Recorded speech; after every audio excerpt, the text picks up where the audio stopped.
नमस्कार साथियों, झारखंड फाइटर्स में आप सभी का स्वागत है। दोस्तों आज हम लोग फिर से साइंस का कुछ प्रीवियस ईयर का क्वेश्चन है दोस्तों, बीपीएससी का जो बीपीएससी सीडीपीओ में पूछा गया है वो सारे क्वेश्चन है। इससे पहले दोस्तों हम लोग फिजिक्स का क्वेश्चन है दोस्तों, इससे पहले हम लोग टोटल 100 क्वेश्चन फिजिक्स का ही कर चुके हैं और आज हम लोग दोस्तों 100 से जो भी है उससे आगे का प्रश्न करेंगे। और इसका साइंस का क्लास 1 हो चुका है और ये क्लास 2 होगा जो फिजिक्स का ही है। तो दोस्तों आगे करते हैं फिजिक्स का क्वेश्चन। तो चैनल में जो भी नए लोग होंगे दोस्तों प्लीज़ चैनल को सब्सक्राइब जरूर कीजिएगा और सेशन को लाइक शेयर जरूर कीजिएगा। अगर किन्हीं को इसका पीडीएफ चाहिए तो हमारा टेलीग्राम चैनल जिसका लिंक नीचे दिया हुआ है वहाँ से आप ले सकते हैं, जुड़ के पीडीएफ ले सकते हैं। पहला क्वेश्चन है दोस्तों, कमरे को ठंडा किया जा सकता है। तो कमरे को ठंडा किया जा सकता है, कमरे को ठंडा किया जा सकता है दोस्तों संपीड़ित गैस को छोड़ने से। कैसे? संपीड़ित गैस को छोड़ने से। इसका आंसर ऑप्शन बी हो जाएगा। तो देखिए दोस्तों व्याख्या इसका थोड़ा देख लीजिए। संपीड़ित गैस को छोड़ने से कमरे का तापमान कम हो जाता है। क्या होता है? कम हो जाता है, जिससे कमरा ठंडा हो जाता है। नेक्स्ट क्वेश्चन है, आमतौर पर सुरक्षा फ्यूज लगाने के लिए प्रयोग होने वाला तार किस पदार्थ का बना होता है? तो इसका आंसर हो जाएगा दोस्तों टीन और शीशे की एक मिश्र धातु। ऑप्शन डी हो जाएगा। टीन और शीशे की एक मिश्र धातु से क्या होता है? बना होता है। देखिए दोस्तों इसका व्याख्या हम लोग देखते हैं। फ्यूज एक छोटा तार का टुकड़ा होता है। यह रांगा शीशा टीन लेड मिश्र धातु का बना होता है।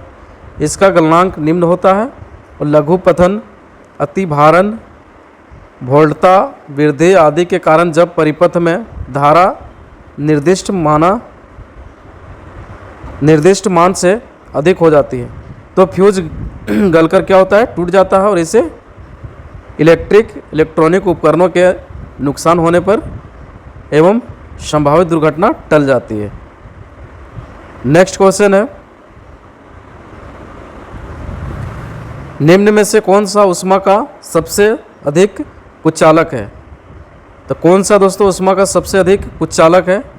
इसका आंसर हो जाएगा पारा। क्या हो जाएगा? पारा। नेक्स्ट क्वेश्चन है,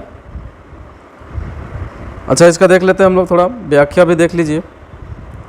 कोई भी ऐसा पदार्थ जिससे विद्युत धारा या ऊष्मा प्रवाहित ना हो कुचालक कहते हैं। जैसे लकड़ी, कांच इत्यादि, ये सब क्या है? कुचालक है। इसमें विद्युत धारा जो है दोस्तों प्रभावित नहीं होगा। सभी धातुएं ऊष्मा की चालक होती है, लेकिन अन्य धातुओं की तुलना में लेड या फिर इसको शीशा बोल सकते हैं एवं पारा की ऊष्मा चालकता कम होती है। लेड की ऊष्मा चालकता लगभग 34.7 W पर MK, जबकि पारा की ऊष्मा चालकता लगभग 8.31 W पर MK होती है। नेक्स्ट है, ऑडियोमीटर क्या नापता है? तो ऑडियोमीटर क्या नापता है दोस्तों? तो ऑडियोमीटर जो है वो ध्वनि की तीव्रता को नापता है। किसको नापता है? ध्वनि की तीव्रता को। देखिए दोस्तों ये क्वेश्चन सीडीपीओ बीपीएससी का पूछा हुआ क्वेश्चन है 2018 का। मतलब ऑडियोमीटर द्वारा ध्वनि की तीव्रता का मापन किया जाता है। इसी प्रकार स्टेथोस्कोप से हृदय गति को मापा जाता है। स्टेथोस्कोप से क्या मापा जाता है दोस्तों? हृदय गति को मापा जाता है। बैरोमीटर द्वारा क्या मापा जाता है? वायुमंडलीय दाब को मापा जाता है। और अल्टीमीटर द्वारा क्या? ऊंचाई का मापन किया जाता है, अल्टीमीटर। नेक्स्ट क्वेश्चन है, यदि बल को न्यूटन में और दूरी को मीटर में प्रदर्शित किया जाए तो किए हुए कार्य को प्रदर्शित किया जाएगा। तो किस में किया जाएगा दोस्तों? तो इसका आंसर हो जाएगा जूल में। क्या होगा? जूल। ऑप्शन ये हो जाएगा जूल। इसके बारे में हम लोग जानते हैं, किसी वस्तु पर बल लगाकर उस वस्तु को बल की दिशा में विस्थापित करने की प्रक्रिया को कार्य कहते हैं या फिर वर्क कहते हैं। यह एक अदिश राशि है। कार्य बराबर होता है बल इंटू बल की दिशा में हुआ विस्थापन। यदि बल को न्यूटन में और दूसरी को मीटर में प्रदर्शित किया जाए तो किए हुए कार्य को जूल में प्रदर्शित किया जाएगा। कार्य का एसआई मात्रक जूल है। कार्य का एसआई मात्रक क्या दोस्तों? तो जूल है। नेक्स्ट क्वेश्चन है, अति चालक का लक्षण है। तो अति चालक का लक्षण क्या है दोस्तों? शून्य पारगम्यता। क्या है? शून्य पारगम्यता। ऑप्शन सी हो जाएगा। वर्ष 1911 में डच भौतिक विज्ञानी डच एच के ओनेस 1853 से 1926 ने प्रतिरोध पर ताप के प्रभाव का अध्ययन किया। उन्होंने धातुओं के कुछ नमूनों को कुछ केल्विन ताप तक ठंडा करके उसके विद्युत प्रतिरोध का माप की। ओनेस को यह जानकर आश्चर्य हुआ कि 4.2 के ताप पर पारे का विद्युत प्रतिरोध शून्य हो जाता है। यह पाया गया कि न्यून ताप पर अनेक तत्व और यौगिक भी ऐसा ही व्यवहार दर्शाते हैं। ऐसा व्यवहार करने वाले पदार्थों को अतिचालक कहते हैं। अतिचालक कोई प्रतिरोध प्रस्तुत नहीं करते, इसलिए उनमें ऊर्जा हर्ष के बिना विद्युत धारा प्रवाहित होते हैं। विद्युत प्रवाहित होते समय ऊर्जा का कोई हर्ष नहीं होता। यही कारण है कि एक स्थान से दूसरे स्थान को विद्युत के संचारण में अतिचालकों का दक्षतापूर्वक उपयोग किया जा सकता है। अतिचालकों का दूसरा अनिवार्य गुण यह है कि वे चुंबकीय बल को अपने सतह पर ही रोक लेते हैं या अपने भीतर प्रवेश नहीं करने देते हैं, अर्थात इनकी चुंबकीय प्रागाम्यता शून्य होती है। नेक्स्ट क्वेश्चन है, गर्म करने पर एक अर्धचालक का प्रतिरोध। तो गर्म करने पर एक अर्धचालक का प्रतिरोध क्या होगा दोस्तों? तो घटता है। क्या होता है? घट जाता है। देखिए, अर्धचालक ऐसे ठोस पदार्थ हैं जिनकी विद्युत प्रतिरोधकता चालकों से अधिक परंतु कुचालकों से कम होती है। क्या होता है? बोलता है कि अर्धचालक ऐसा ठोस पदार्थ है जिसका विद्युत प्रतिरोधकता चालकों से अधिक परंतु कुचालक से कम होती है। अर्धचालक का प्रतिरोध ताप बढ़ने पर क्या होता है? कम होता है। नेक्स्ट क्वेश्चन है, सौर भट्टी में प्रयुक्त होता है। तो सौर भट्टी में क्या प्रयुक्त होता है दोस्तों? इसका आंसर हो जाएगा अवतल दर्पण। क्या होगा? अवतल दर्पण। तो देखिए, सौर भट्टी एक संरचनात्मक उपकरण है जिसका उपयोग उच्च तापमान के उत्पादन हेतु किया जाता है। नेक्स्ट क्वेश्चन है, सौर मंडल का सबसे चमकदार ग्रह कौन सा है? तो सौर मंडल का सबसे चमकदार ग्रह कौन सा है दोस्तों? इसका आंसर हो जाएगा शुक्र ग्रह। कौन सा है? शुक्र ग्रह। सौर मंडल का सबसे चमकदार ग्रह अगर बोला जाए दोस्तों तो शुक्र आपको याद रखना है, शुक्र ग्रह। इसके बारे में हम लोग थोड़ा जान लेते हैं। सौर मंडल का सबसे चमकदार शुक्र है या सौर मंडल का सबसे गर्म ग्रह भी है। तो शुक्र ग्रह जो है दोस्तों चमकदार तो है और गर्म भी है। इसे सुबह का तारा और शाम का तारा भी कहा जाता है। किसको कहा जाता है? शुक्र ग्रह को। नेक्स्ट क्वेश्चन है, अति सूक्ष्म वस्तुओं को देखने के लिए प्रयोग किया जाने वाली प्रकाशिक उपकरण है।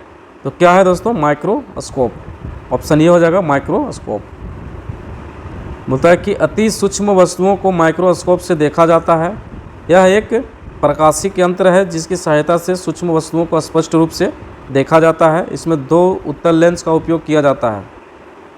नेक्स्ट क्वेश्चन है, भारत द्वारा हाल ही में प्रक्षेपित किए गए अंतरिक्षयान चंद्रयान 2 के एक भाग लैंडर का नाम है। तो क्या नाम है दोस्तों? विक्रम नाम है। ऑप्शन ये हो जाएगा विक्रम। नेक्स्ट क्वेश्चन है, अच्छा इसके बारे में हम लोग थोड़ा जान लेते हैं। 22 जुलाई 2019 को GSLV MK3M1 द्वारा आंध्र प्रदेश के श्रीहरिकोटा स्थित सतीश धवन अंतरिक्ष केंद्र से प्रमोचित लॉन्च किया गया। इसके लैंडर का नाम विक्रम है।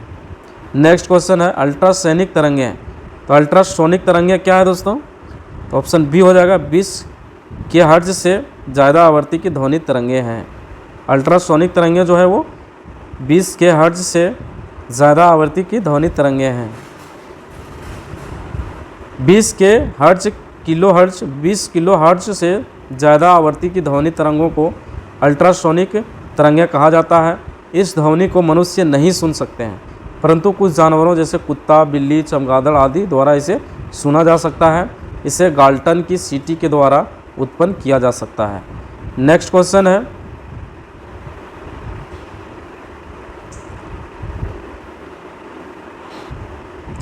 एक संवाहक के तापक्रम परिवर्तन के कारण इसमें विभव परिवर्तन होता है। इस घटना को कहते हैं, तो इस घटना को क्या कहते हैं दोस्तों? थॉम्सन प्रभाव कहते हैं। क्या कहते हैं? थॉम्सन प्रभाव। इसके बारे में थोड़ा हम लोग जान लेते हैं।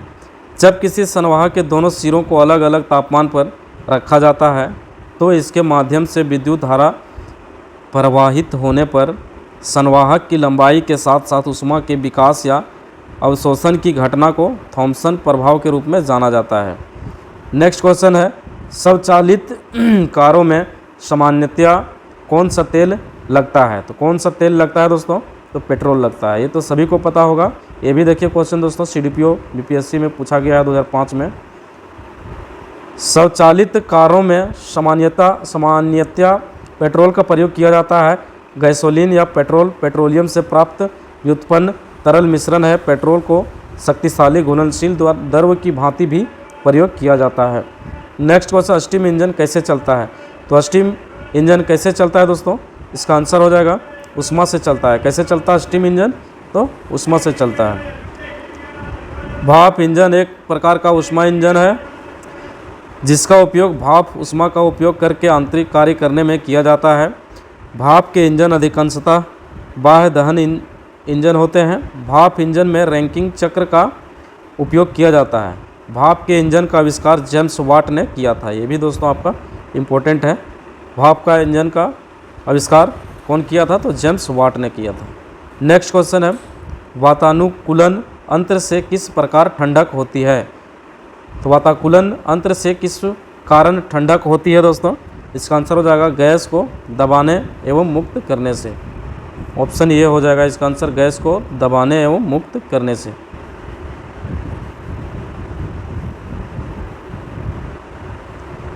वातानुकूलन यंत्र में सामान्यतः एक वायु शीतल एयर कूलर तथा एक वायु तापक होता है। वायु तापक संयंत्र वायु के ताप को निश्चित बिंदु से कम होने पर तापन को बढ़ाता है तथा वायु शीतक यंत्र ताप अधिक होने पर वायु को शीतलन की क्रिया के द्वारा निर्धारित स्तर पर लाता है। वायु शीतक यंत्र संपीड़ित प्रकार का आंतरिक प्रशीतन एकक होता है। नेक्स्ट क्वेश्चन है, विंडो या घरेलू क्लीनर या परफ्यूम स्प्रेयर के रूप में इस्तेमाल किए जाने वाली स्प्रे बोतलें निम्नलिखित में से किस पर काम करती है? तो किस पर काम करती है दोस्तों? किस पर काम करती है? इसका आंसर हो जाएगा बर्नौली का सिद्धांत। ऑप्शन बी है, बर्नौली के सिद्धांत पे काम करता है। विंडो या घरेलू क्लीनर या परफ्यूम स्प्रेयर के रूप में इस्तेमाल की जाने वाली बोतलें बर्नौली सिद्धांत पर काम करती है। बर्नौली सिद्धांत स्विस गणितज्ञ डैनियल बर्नौली द्वारा दिया गया है। नेक्स्ट क्वेश्चन है, ट्यूबलाइट में प्रकाश किस प्रकार निर्भर रहता है? तो ट्यूबलाइट में प्रकाश किस पर निर्भर रहता है दोस्तों? इसका आंसर ऑप्शन बी हो जाएगा, ट्यूब में ठोस धातु प्रतिदीप्ति हम लोग बोल सकते हैं। ट्यूब में ठोस धातु। ट्यूबलाइट में कांच की नली के दोनों सिरों पर टंगस्टन धातु के तंतु होते हैं तथा इसमें अल्प दाब पर पारे की वाष्प भरी रहती है। ट्यूबलाइट का स्विच ऑन करने पर टंगस्टन तंतु से इलेक्ट्रॉन उत्सर्जित होते हैं तथा पारे की वाष्प के अणुओं को आयनित कर देते हैं जिससे दीप्त विसर्जन होता है। इनमें से कुछ प्रकाश तरंगों की तरंगदैर्घ्य अल्प होती है जिन्हें हम देख नहीं पाते हैं। अतः इन अदृश्य प्रकाश तरंगों को दृश्य प्रकाश तरंगों में परिवर्तित करने के लिए नली के भीतर की सतह पर प्रतिदीप्त पदार्थ का लेप कर दिया जाता है जो अदृश्य प्रकाश को दृश्य प्रकाश में क्या करता है? परिवर्तित करता है। नेक्स्ट क्वेश्चन है, पंखे की रफ्तार किस पर निर्भर रहती है? तो पंखे की रफ्तार किस पर निर्भर रहती है दोस्तों? इसका आंसर हो जाएगा वोल्टेज पर। क्या है? वोल्टेज पर। अगर वोल्टेज कम रहेगा तो क्या होगा? पंखा भी आपका कम चलने लगेगा। ये भी क्वेश्चन देखिए दोस्तों, CDPO में पूछा गया है BPSC 2005 में। इसके बारे में थोड़ा हम लोग जानते हैं कि पंखे की गति को वोल्टेज से नियंत्रित किया जा सकता है और वोल्टेज नियंत्रण प्रेरण मोटर चालित फैन जैसे टेबल फैन की गति नियंत्रण की सबसे लोकप्रिय विधि है। पंखे की गति को प्रतिरोधक, रियोस्टेट नियंत्रण, संधारित्र नियंत्रण तथा इलेक्ट्रॉनिक नियामक विधि से भी नियंत्रण किया जा सकता है। नेक्स्ट क्वेश्चन है, विद्युत चुंबक का कोर बनाने के लिए सामान्यतः उपयोग की जाने वाली सामग्री है? तो नर्म लोहा है। क्या है? नर्म लोहा। नेक्स्ट क्वेश्चन है, आधुनिक टेलीफोन उपयोग करता है? तो आधुनिक टेलीफोन जो है दोस्तों उपयोग करता है रेडियो तरंगों का। क्या हो जाएगा इसका आंसर? रेडियो तरंगों का। इसका व्याख्या हम लोग देख लेते हैं। आधुनिक टेलीफोन में रेडियो तरंगों का उपयोग किया जाता है। चालक तारों में आवेशों की त्वरित गति से रेडियो तरंगें उत्पन्न होती है। रेडियो तरंगों का उपयोग रेडियो और टेलीविज़न संचार प्रणालियों में भी किया जाता है। ये सामान्यतः 500 किलोहर्ट्ज़ से 1000 मेगाहर्ट्ज़ की आवृत्ति प्रास में होती है। घड़ी में समय नापा जाता है। तो घड़ी में समय नापा जाता है दोस्तों क्वार्ट्ज क्रिस्टल द्वारा। किसके द्वारा? क्वार्ट्ज क्रिस्टल द्वारा। घड़ियों में समय क्वार्ट्ज क्रिस्टल द्वारा मापा जाता है। घड़ियों में प्रयुक्त क्वार्ट्ज क्रिस्टल सिलिकॉन डाइऑक्साइड होता है। क्वार्ट्ज क्रिस्टल एक पीजो इलेक्ट्रिक पदार्थ होता है। नेक्स्ट क्वेश्चन है, शीशे का उपयोग किया जाता है। शीशे का उपयोग दोस्तों प्रकाश संचरण हेतु में किया जाता है। किसमें किया जाता है? प्रकाश संचरण। शीशा, जिसको हम लोग लेड बोलते हैं। शीशा एक क्या है? धातु है जो नीले भूरे रंग की होती है। लेड में धात्विक चमक होती है। आवर्त सारणी में इसका परमाणु क्रमांक 82 है और इसे पीबी चिन्ह से भी प्रदर्शित किया जाता है। शीशे का प्रयोग विद्युत केबल, ओवरहेड में या भूमिगत केबल में। शीशे का प्रयोग रासायनिक प्रयोगशाला में तथा बंदूक की गोलियों के निर्माण में किया जाता है। और शीशे का उपयोग प्रकाश संचरण में भी किया जाता है। नेक्स्ट क्वेश्चन है, विद्युत संचरण के लिए उच्च वोल्ट ग्रिड का उपयोग किया जाता है। इसका कारण पूछ रहा, क्यों किया जाता है? तो ऊष्मा की हानि कम है इसलिए। ऊष्मा की हानि दोस्तों कम है इसलिए इसका उपयोग किया जाता है। इसके बारे में थोड़ा हम लोग जान लेते हैं। विद्युत संचरण ट्रांसमिट इलेक्ट्रिसिटी के लिए उच्च वोल्टेज ग्रिड का उपयोग दक्षता बढ़ाने तथा ऊष्मा की हानि को कम करने के लिए इसका उपयोग किया जाता है। ओम के नियम के अनुसार निम्न धारा निम्न प्रतिरोध हानि उत्पन्न करती है। विद्युत शक्ति के नियम मान P = VI के लिए निम्न धारा के मान के लिए वोल्टेज का उच्च मान आवश्यक है। नेक्स्ट क्वेश्चन है, उपग्रह का उपयोग किया जाता है। तो उपग्रह का उपयोग किया जाता है दोस्तों। चलिए हम लोग इसका व्याख्या पढ़ते हैं, उसके बाद इसका आंसर हम लोग देंगे। उपग्रह का प्रयोग संचार, प्रसारण, मौसम विज्ञान सहित कई विभिन्न क्षेत्रों में किया जाता है। कृत्रिम उपग्रह एक विशेष परियोजन से भेजा गया एक इलेक्ट्रॉनिक उपकरण है जो पृथ्वी या अन्य उपग्रह की परिक्रमा करता है, जबकि प्राकृतिक उपग्रह अंतरिक्ष में अन्य ग्रह की परिक्रमा करता है। तो इसका आंसर हो जाएगा दोस्तों टेलीविज़न के लिए। नेक्स्ट क्वेश्चन है, पहला जिप्टो बराबर है। एक जिप्टो बराबर है। तो एक जिप्टो बराबर क्या है दोस्तों? 10⁻21। ऑप्शन सी हो जाएगा। एक जिप्टो बराबर 10⁻21। ये भी दोस्तों क्वेश्चन देखिए बीपीएससी सीडीपीओ 2022 में पूछा गया दोस्तों। पेंडुलम घड़ी की समयावधि होती है दोलन काल या फिर समयावधि। तो पेंडुलम घड़ी की समयावधि दोलन काल होती है। कितना होती है दोस्तों? इसका आंसर हो जाएगा 2 सेकेंड। मतलब पेंडुलम घड़ी की समयावधि दोलन काल 2 सेकेंड होती है। पेंडुलम एक निश्चित बिंदु से लटके हुए पिंड को कहते हैं। गुरुत्वाकर्षण के प्रभाव में यह आगे और पीछे दोलन करता है। नेक्स्ट क्वेश्चन है, बैरोमीटर की ऊंचाई में अचानक वृद्धि इंगित करती है। इसका आंसर हो जाएगा दोस्तों अत्यंत शुष्क मौसम। क्या हो जाएगा? ऑप्शन डी हो जाएगा, अत्यंत शुष्क मौसम। ये भी क्वेश्चन देखिए दोस्तों पूछा गया है सीडीपीओ 2022 में।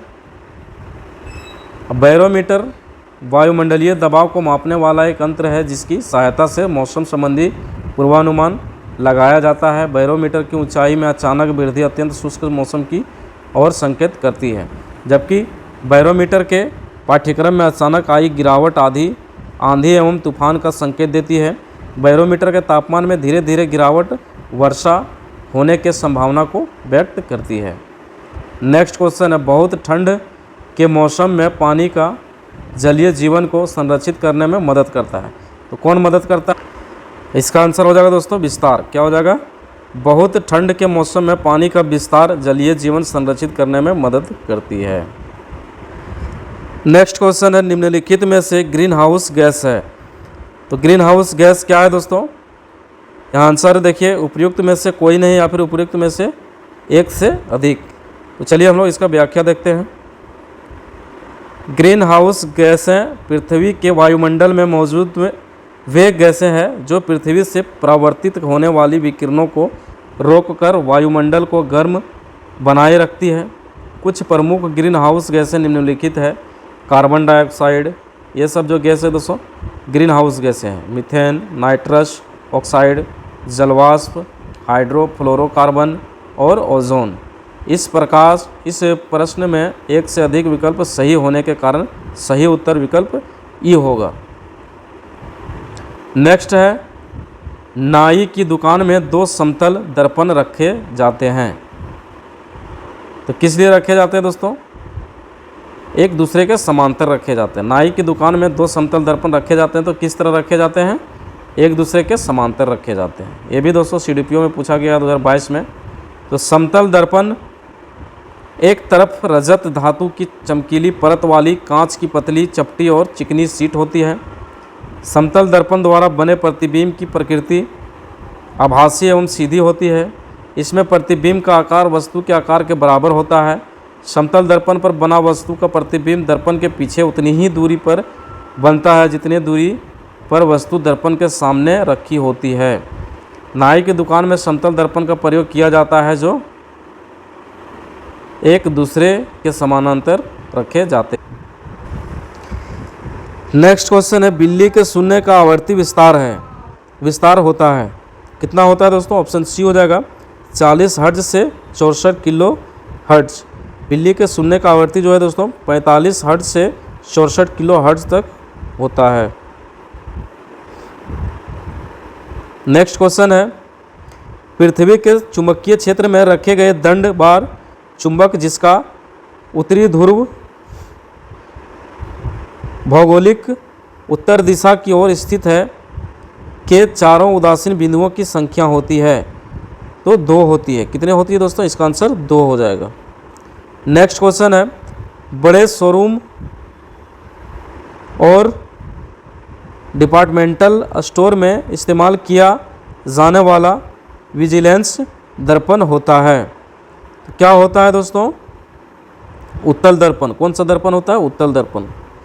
तब बड़े शोरूम और डिपार्टमेंटल स्टोर में इस्तेमाल किए जाने वाला विजिलेंस दर्पण होता है तो उत्तल दर्पण होता है।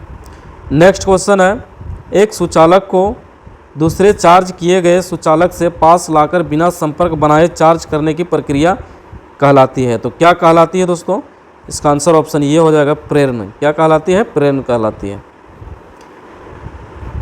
एक सुचालक को दूसरे चार्ज किए गए सुचालक के पास लाकर बिना संपर्क बनाए चार्ज करने की प्रक्रिया को प्रेरण कहते हैं। नेक्स्ट क्वेश्चन है, ठंडक के दिनों में लोहे के गुटकों और लकड़ी के गुटकों को प्रातःकाल छुएं तो लोहे का गुटका ठंडा होता है क्योंकि? तो क्यों होता है दोस्तों? लोहे का जो गुटका और लकड़ी का जो गुटका है दोस्तों, तो अगर सुबह सुबह आप छुएंगे तो लोहे का गुटका ठंडा होता है।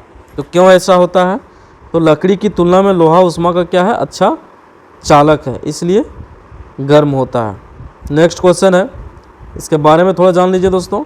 लकड़ी की तुलना में लोहा ऊष्मा का अच्छा चालक है, इसलिए ठंडक के दिनों में समान तापमान होने के बावजूद तुलनात्मक ढंग से लोहे का गुटका ज़्यादा ठंडा लगता है और जबकि लकड़ी का गुटका उतना ठंडा नहीं लगता है। नेक्स्ट क्वेश्चन है, एक पंखा गर्मी के मौसम में आराम की अनुभूति पैदा करता है क्योंकि? तो क्योंकि दोस्तों हमारा पसीना तेज़ी से वाष्पित हो जाता है, इसलिए।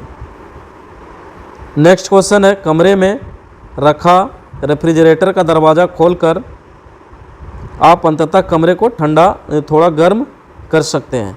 मतलब कमरे में रखा रेफ्रिजरेटर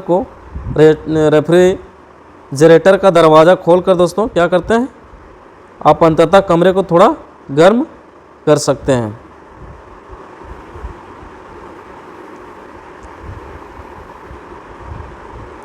इसका व्याख्या देखिए दोस्तों, कमरे में रखा रेफ्रिजरेटर का दरवाज़ा खोलकर रखने से कमरे का तापमान बढ़ जाता है, फलस्वरूप कमरा थोड़ा सा गर्म हो जाता है। नेक्स्ट क्वेश्चन है, यदि रेफ्रिजरेटर के दरवाजे कुछ घंटों के लिए खुले छोड़ दें तो कमरे का तापमान क्या होगा? तो अभी हम लोग पढ़े थे दोस्तों तो बढ़ जाएगा। क्या होगा? कमरे का तापमान जो होगा वो बढ़ जाएगा। नेक्स्ट क्वेश्चन है, बोलते हैं निम्नलिखित में से गलत कथन का चयन करना है। तो गलत जो है दोस्तों, एक्रेलिक को कृत्रिम रेशम भी कहा जाता है क्योंकि यह कपास से तैयार होता है लेकिन रेशम की तरह चमकता है। ये दोस्तों आपका आंसर ऑप्शन सी हो जाएगा। इसके बारे में देखिए दोस्तों, प्रश्न गलत प्रश्नों में विकल्प है, प्रश्नगत कथनों में विकल्प सी का जो कथन सही नहीं है। इसके बारे में बताया गया दोस्तों, क्योंकि एक्रेलिक को कृत्रिम ऊन कहा जाता है तो रेयॉन को सामान्यतः कृत्रिम रेशम कहा जाता है। विकल्प ए, बी और डी के कथन सही है, बाकी आपका सी जो है वो गलत है।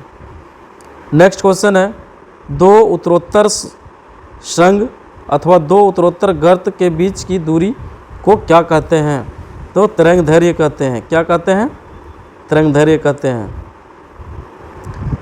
जब एक सरल आवर्त तरंग किसी माध्यम से होकर जाती है तो एक विशेष पैटर्न की एक निश्चित दूरी के पश्चात पुनरावृत्ति होती है। इस दूरी को तरंगदैर्घ्य कहते हैं।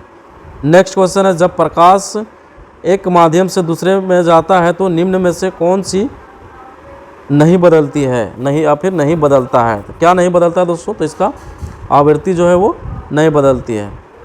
नेक्स्ट क्वेश्चन है, पढ़ने में काम आने वाले ग्लास लेंस किस प्रकार के लेंस से बनते हैं? तो पढ़ने में काम आने वाले ग्लास लेंस किस प्रकार के लेंस बनते हैं दोस्तों? तो इसका आंसर हो जाएगा किस प्रकार के लेंस से बनते हैं? तो उत्तल लेंस, ऑप्शन बी हो जाएगा उत्तल लेंस।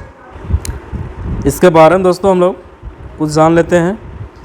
पढ़ने में काम आने वाले ग्लास वस्तुतः दूर दृष्टिदोष को दूर करता है। दूर दृष्टिदोष युक्त कोई व्यक्ति दूर की वस्तु को तो स्पष्ट देख सकता है परंतु निकट रखी हुई वस्तुओं को यह स्पष्ट नहीं देख पाता है। इस दोष को उचित फोकस दूरी के उत्तल लेंस का उपयोग करके संशोधित किया जा सकता है। दर्पण के सामने खड़े एक व्यक्ति को अपना प्रतिबिंब अपने से बड़ा लगता है। इसका तात्पर्य है कि दर्पण का प्रकार है। तो दर्पण का जो प्रकार है दोस्तों वो अवतल है। क्या है? अवतल है। नेक्स्ट क्वेश्चन है, आवर्धक कांच में किस प्रकार का लेंस प्रयोग किया जाता है? तो आवर्धक कांच में किस प्रकार का लेंस प्रयोग किया जाता है दोस्तों? तो उत्तल लेंस प्रयोग किया जाता है। क्या? नेक्स्ट क्वेश्चन है, ध्वनि का वायु में वेग अनुमानता है। तो ध्वनि में वायु का वेग कितना है दोस्तों? इसका आंसर हो जाएगा 330 मीटर पर सेकेंड। 330 मीटर पर सेकेंड।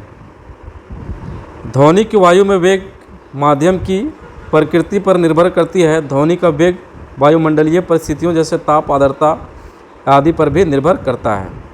देखिए दोस्तों, यहाँ पे दिया हुआ है माध्यम दिया हुआ है और आपका ताप 0 में दिया हुआ है सेल्सियस में और ध्वनि का वेग मीटर पर सेकेंड में।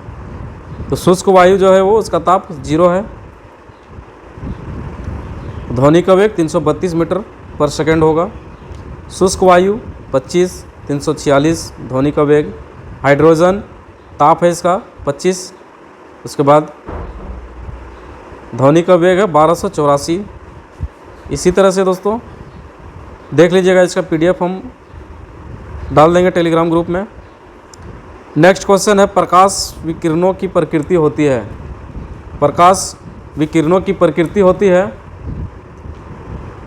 ऑप्शन सी हो जाएगा तरंग एवं कण दोनों के समान। इसका आंसर ऑप्शन सी हो जाएगा तरंग एवं कण दोनों के समान। नेक्स्ट क्वेश्चन है, निम्नलिखित में से कौन सी विद्युत चुम्बकीय तरंग नहीं है? इसका आंसर ऑप्शन बी हो जाएगा अल्फा किरण। क्या हो जाएगा? अल्फा किरण। अल्फा विद्युत चुम्बकीय तरंगों के अंतर्गत रेडियो, सूक्ष्म अवरक्त, दृश्य, पराबैंगनी, एक्स तथा गामा किरणें आती है। अल्फा किरणें विद्युत चुम्बकीय तरंग के अंतर्गत नहीं आती है। नेक्स्ट क्वेश्चन है, आकाश नीला लगता है क्योंकि? आकाश नीला क्यों लगता है दोस्तों? क्योंकि लघु तरंग दीर्घ तरंगों की अपेक्षा वायुमंडल द्वारा अधिक प्रकीर्णन होती है। वायुमंडलीय अणुओं और परमाणुओं द्वारा पर प्रकाश पड़ने से ये प्रकाश को सभी दिशाओं में प्रकीर्णित कर देते हैं। इस प्रकीर्णन में बैंगनी व नीले वर्ण का प्रकाश सबसे अधिक और घटते क्रम में हरे, पीले, नारंगी और लाल वर्ण के प्रकाश प्रकिरणित होते हैं। इस प्रकीर्णन में बैगनी व नीले वर्ण का प्रकाश सबसे अधिक और घटते क्रम में हरे, पीले, नारंगी और लाल वर्ण के प्रकाश प्रकिरणित होते हैं, अतः आकाश नीला प्रतीत होता है। नेक्स्ट क्वेश्चन है, रात के समय में खुले आकाश में तारों के टिमटिमाने को किससे समझाया जा सकता है? इसका आंसर हो जाएगा प्रकाश का अपवर्तन। ऑप्शन ये हो जाएगा प्रकाश का अपवर्तन। नेक्स्ट क्वेश्चन है, पानी का घनत्व अधिकतम होता है। तो पानी का घनत्व जो है दोस्तों 4 डिग्री सेल्सियस पर अधिकतम होता है। नेक्स्ट क्वेश्चन है, 50 डिग्री सेल्सियस का मान फ़ारेनहाइट स्केल में होता है। तो 50 डिग्री सेल्सियस का मान फ़ारेनहाइट स्केल में क्या होता है दोस्तों? इसका आंसर हो जाएगा 122 डिग्री फ़ारेनहाइट। ऑप्शन बी हो जाएगा इसका आंसर।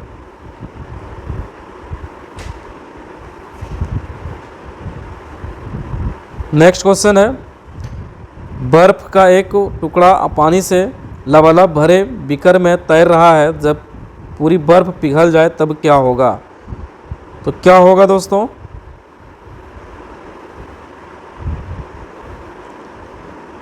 तो जल स्तर नहीं बदलेगा। मतलब अगर मान लीजिए एक गिलास है, उसमें पानी है और उसी में बर्फ़ है, तो यहाँ पे क्वेश्चन है कि अगर बर्फ़ पिघल जाएगा तो क्या होगा? पानी बढ़ेगा, घटेगा या फिर समान रहेगा? तो जल स्तर नहीं बदलेगा, जितना पानी है दोस्तों उतना ही रहेगा। पानी भरे बीकर में तैर रहा बर्फ़ का टुकड़ा अपने आयतन के बराबर जल को विस्थापित करता है, अतः बर्फ़ के टुकड़े के पिघलने पर वह जल उसी आयतन को पूरा करेगा और इस प्रकार जल स्तर नहीं बदलेगा। नेक्स्ट क्वेश्चन है, वर्षा की बूंद की गोलाकार आकृति का कारण है। तो वर्षा की बूंद की गोलाकार आकृति का क्या कारण है? इसका आंसर हो जाएगा पृष्ठ तनाव। ऑप्शन बी हो जाएगा पृष्ठ तनाव।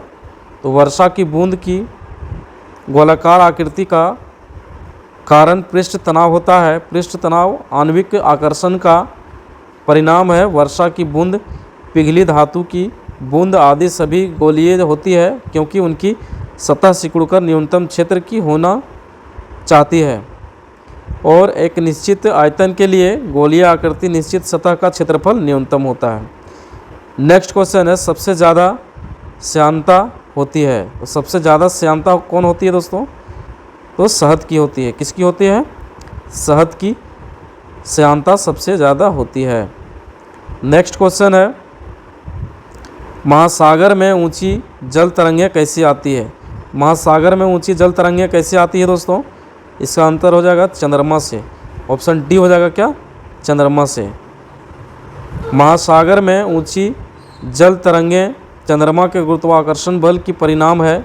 चंद्रमा पृथ्वी से सूर्य की तुलना में नज़दीक है, उसके आकर्षण बल के कारण समुद्र की तरंगें ऊपर उठती है। सूर्य के द्वारा लगने वाला आकर्षण बल उतना प्रभावी नहीं होता, अतः सूर्य द्वारा जल तरंगें चंद्रमा की तुलना में अधिक ऊपर नहीं उठ पाती। नेक्स्ट क्वेश्चन है, जब एक पत्थर को चांद की सतह से पृथ्वी पर लाया जाता है तो क्या होता है? इसका व्याख्या देखते हैं दोस्तों।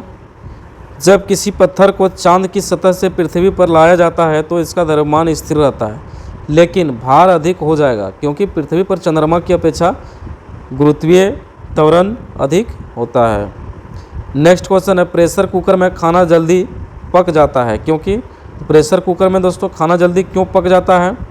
इसका आंसर हो जाएगा उच्च दाब के कारण पानी उच्च तापमान पर उबलने लगता है, इसलिए क्या होता है दोस्तों? प्रेशर कुकर में खाना जल्दी पक जाता है। प्रेशर कुकर में खाना जल्दी पक जाता है क्योंकि उच्च दाब के कारण इसमें पानी उच्च तापमान पर उबलने लगता है। खुले बर्तनों में जहां पानी 100 डिग्री सेंटीग्रेड पर उबलता है, वहीं प्रेशर कुकर में पानी को उबलने का तापमान लगभग 120 डिग्री सेंटीग्रेड हो जाता है। नेक्स्ट क्वेश्चन है, सौर ऊर्जा निम्न में से किससे प्राप्त होती है? तो सौर ऊर्जा किससे प्राप्त होती है दोस्तों? सूर्य से प्राप्त होती है। ऑप्शन सी हो जाएगा इसका आंसर। नेक्स्ट क्वेश्चन है, सूर्य पर ऊर्जा का निर्माण होता है। तो सूर्य पर ऊर्जा का निर्माण होता है दोस्तों नाभिकीय संलयन द्वारा। किसके द्वारा? नाभिकीय संलयन द्वारा। नेक्स्ट क्वेश्चन है, प्रथम भारतीय उपग्रह आर्यभट्ट कब छोड़ा गया? तो प्रथम भारतीय उपग्रह आर्यभट्ट कब छोड़ा गया? 19 अप्रैल 1975 में। 19 अप्रैल 1975 ईस्वी में दोस्तों भारतीय उपग्रह आर्यभट्ट छोड़ा गया। नेक्स्ट क्वेश्चन है, वर्ष दीर्घतम होता है। तो वर्ष दीर्घतम होता है दोस्तों, कहाँ होता है? प्लूटो पर होता है। कहाँ होता है? प्लूटो पर वर्ष दीर्घतम होता है। प्लूटो का वर्ष दीर्घतम होता है जिसका कक्षीय परिक्रमण काल लगभग 248 या फिर 247.927 पृथ्वी वर्ष होता है। नेक्स्ट क्वेश्चन है, विद्युत चुंबकीय तरंगों का वेग होता है। तो विद्युत चुंबकीय तरंगों का वेग होता है दोस्तों, कितना होता है? 3 × 10⁸ मीटर पर सेकेंड। नेक्स्ट क्वेश्चन है नेक्स्ट क्वेश्चन दोस्तों, एसी करंट को कैसे उत्पन्न करते हैं? तो एसी करंट को कैसे उत्पन्न करते हैं? तो डायनेमो के द्वारा। ऑप्शन सी हो जाएगा, डायनेमो के द्वारा। एसी करंट को डायनेमो द्वारा उत्पन्न किया जा सकता है। डायनेमो एक उपकरण है जो विद्युत चुम्बकीय प्रेरण के सिद्धांत पर कार्य करता है। डायनेमो आंतरिक ऊर्जा को विद्युत ऊर्जा में परिवर्तित करता है।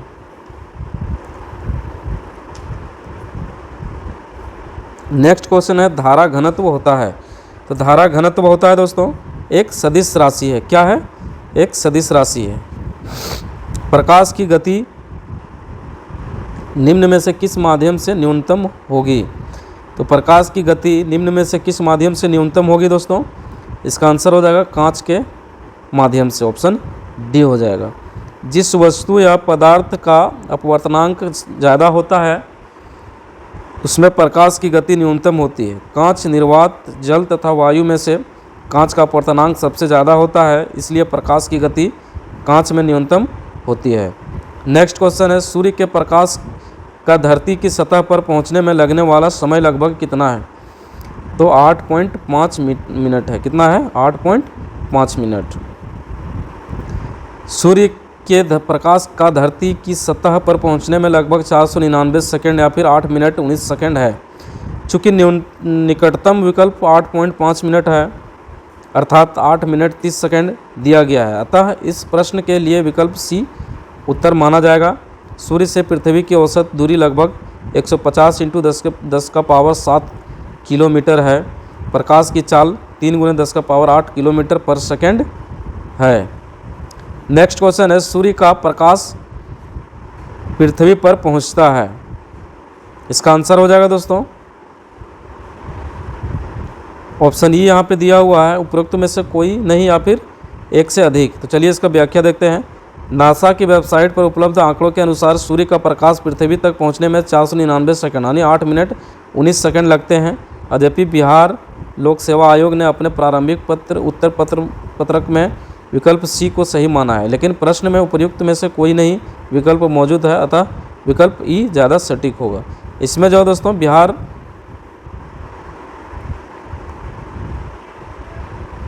लोक सेवा आयोग ने दोस्तों ऑप्शन सी माना है 8 मिनट, लेकिन 8 मिनट से ज़्यादा ही लगता है, इसलिए यहाँ पे ऑप्शन दिया हुआ है इसमें से कोई नहीं, तो ऑप्शन ई हो जाएगा इसका आंसर। नेक्स्ट क्वेश्चन है, सौर मंडल का सबसे बड़ा ग्रह। सौर मंडल का सबसे बड़ा ग्रह कौन सा है? तो सौर मंडल का सबसे बड़ा ग्रह जो होता है दोस्तों बृहस्पति होता है। देखिए इधर ऑप्शन में दिया होगा सौर मंडल का सबसे बड़ा ग्रह जो है वो देखिए यहाँ पे दिया हुआ ऑप्शन सी बृहस्पति है।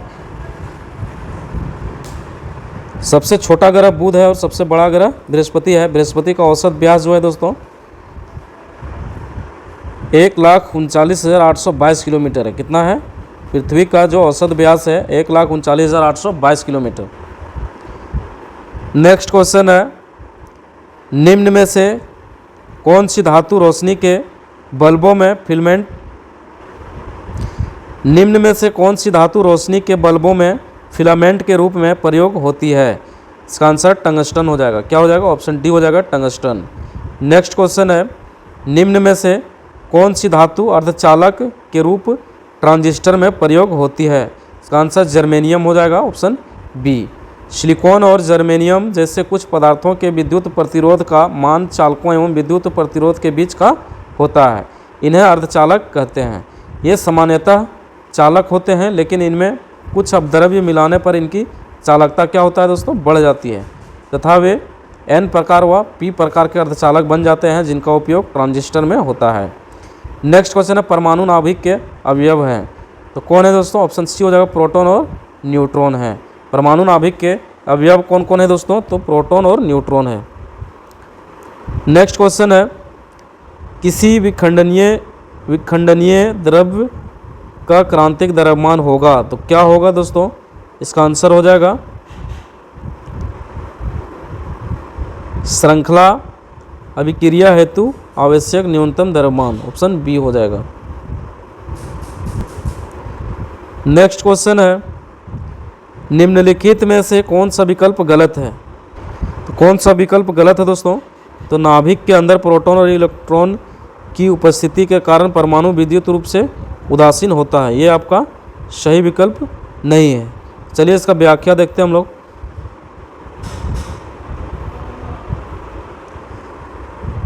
क्योंकि परमाणु में प्रोटॉन धन अवशेषित कण एवं इलेक्ट्रॉनों ऋण अवशेषित कण की समान संख्या के कारण परमाणु विद्युत रूप से उदासीन होता है। परंतु परमाणु के नाभिक में प्रोटॉन और न्यूट्रॉन ही होते हैं और इलेक्ट्रॉन नाभिक के बाहर की कक्षाओं में होते हैं, तो इसलिए दोस्तों जो है वो गलत था। नेक्स्ट क्वेश्चन है निम्नलिखित में कौन वैकल्पिक ऊर्जा का सबसे बड़ा भंडार है, तो वैकल्पिक ऊर्जा का सबसे बड़ा भंडार कौन है दोस्तों, तो सौर ऊर्जा है, ऑप्शन ये हो जाएगा सौर ऊर्जा। नेक्स्ट क्वेश्चन है परमाणु बम का सिद्धांत आधारित है, परमाणु बम का सिद्धांत किस पर आधारित है दोस्तों, तो नाभिकीय विखंडन पर, ऑप्शन बी हो जाएगा नाभिकीय विखंडन। नेक्स्ट क्वेश्चन है हाइड्रोजन बम किसके सिद्धांत पर आधारित है तो हाइड्रोजन बम जो है दोस्तों अनियंत्रित संलयन प्रतिक्रिया पर आधारित है। नेक्स्ट क्वेश्चन है वायु में कौन सी नोबेल गैस नहीं होती है, तो वायु में कौन सी नोबेल गैस नहीं होती है दोस्तों, तो रेडॉन जो है वो नहीं होती है। तो रेडॉन नामक अक्रिय गैस वायु में नहीं पाई जाती है। अन्य अक्रिय गैसें जैसे हीलियम, नियोन और आर्गन वायु में पाई जाती है। नेक्स्ट क्वेश्चन है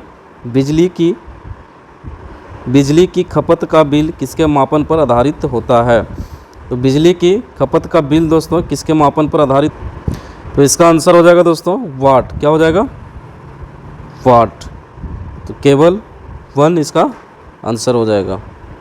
नेक्स्ट को इसका देख लीजिए दोस्तों, इसके बारे में कुछ बिजली की खपत का बिल किलोवाट घंटा से मापा जाता है, अतः विकल्प ये सही है, अर्थात बिजली का खपत का बिल वाट पर आधारित है। नेक्स्ट क्वेश्चन है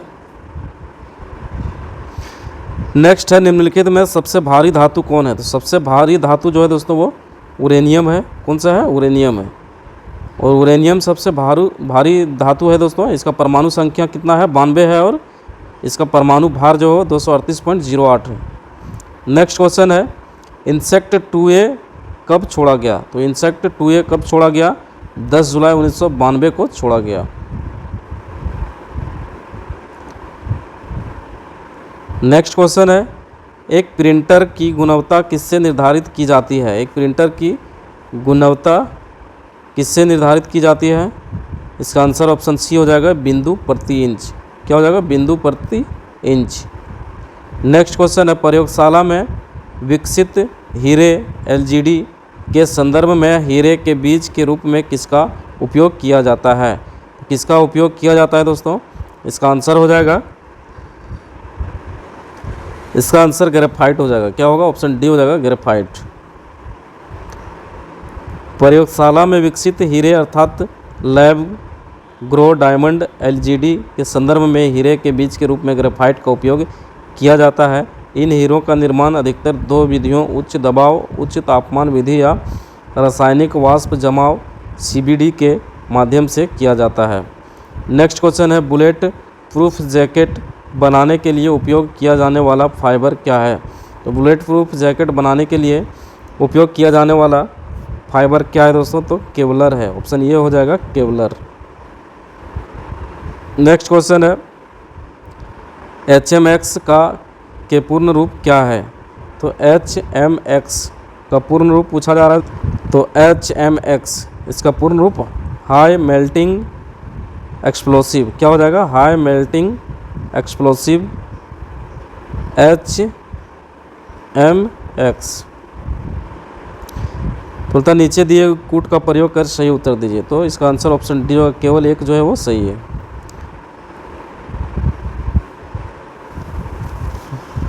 नेक्स्ट क्वेश्चन है, निम्नलिखित में से कौन सी कंप्यूटर भाषाएं हैं, कौन सी कंप्यूटर भाषा है दोस्तों, इसका आंसर हो जाएगा कोबरा, पाइथन, स्किरल, जावा। ये सभी जो है उपरोक्त सभी इसका आंसर हो जाएगा, सभी क्या है कंप्यूटर की भाषाएं हैं। नेक्स्ट क्वेश्चन है, हाल ही में समाचारों में देखी गई चैट जीपीटी में जीपीटी का पूर्ण रूप क्या है, तो चैट जीपीटी के बारे में सभी को पता होगा दोस्तों। तो जीपीटी के बारे में यहाँ पूछा जा रहा है, तो जीपीटी का मतलब हो गया जनरेटिव प्री ट्रेंड ट्रांसफॉर्मर। क्या है, जनरेटिव प्री ट्रेंड ट्रांसफॉर्मर। इसके बारे में थोड़ा जान लेते हैं दोस्तों। चैट जीपीटी एक कृत्रिम बुद्धि चैटबॉट है जिसे वर्ष 2022 में सैन फ्रांसिस्को स्थित एआई अनुसंधान कंपनी ओपन एआई द्वारा विकसित किया गया है। चैट जीपीटी में संदर्भित जीपीटी का अर्थ जनरेटिव प्री ट्रेंड ट्रांसफॉर्मर है। ट्रांसफॉर्मर डेटा के अनुक्रमों में लंबी दूरी के पैटर्न खोजने के लिए विशेष एल्गोरिदम है। नेक्स्ट क्वेश्चन है, निम्नलिखित में से कौन एक कंप्यूटर की भाषा नहीं है, तो कंप्यूटर की भाषा नहीं है दोस्तों, बेसिक जो है ये कंप्यूटर की भाषा है, सी है, और आपका फोर्ट्रन ये भी कंप्यूटर की भाषा है, और फास्ट जो है दोस्तों ये कंप्यूटर की भाषा नहीं है। नेक्स्ट है, तो निम्नलिखित में से कौन सी तकनीकें 5G मोबाइल संचार नेटवर्क द्वारा सक्षम की जाएगी, तो internet of things, edge computing और नेटवर्क स्लाइसिंग, ये तीनों हो जाएगा दोस्तों। नेक्स्ट क्वेश्चन है, सूची 1 को सूची 2 से सुमेलित कीजिए, तो सूची 1 और सूची 2 है दोस्तों अंतरिक्ष मिशन, और सूची 2 में खोज इसका किसने किया है वो दिया हुआ। तो चलिए देखते हैं, पहला है कैसिनी ह्यूजेंस। कैसिनी ह्यूजेंस जो होगा दोस्तों, तो इसका जो हो जाएगा दोस्तों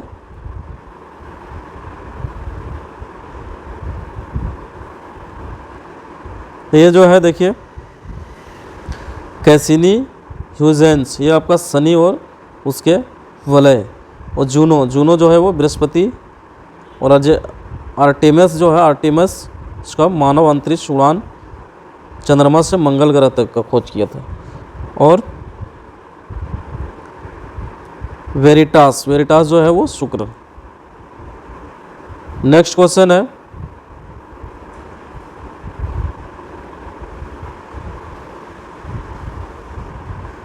दोस्तों आज का सेशन यहीं पे समाप्त होता है, फिर मिलेंगे हम लोग नेक्स्ट वीडियो में, तब तक के लिए धन्यवाद।